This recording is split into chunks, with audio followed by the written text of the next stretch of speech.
Coite, vengo de la Facultad de Enfermería Mochis. Venimos a realizar unas prácticas, que la primera práctica fue la frecuencia cardíaca fetal. Esto es una cuantificación del número de latidos cardíacos fetales por minuto. El objetivo de esta práctica es identificar la frecuencia, el ritmo y la intensidad de la frecuencia cardíaca fetal.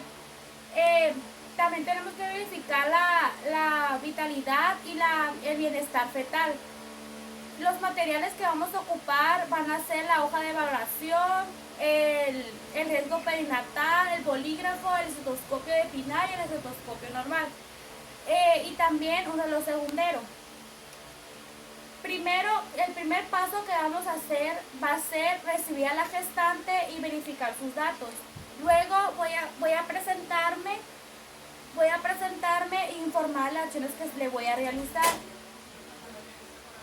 a la paciente y decirle las acciones que se va a realizar.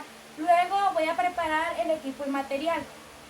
Luego voy a colocar a la paciente en posición de cúbito dorsal, que esté relajada, y realizar la segunda maniobra de Leopold. Le voy a descubrir su abdomen y le voy a realizar la segunda maniobra de Leopold.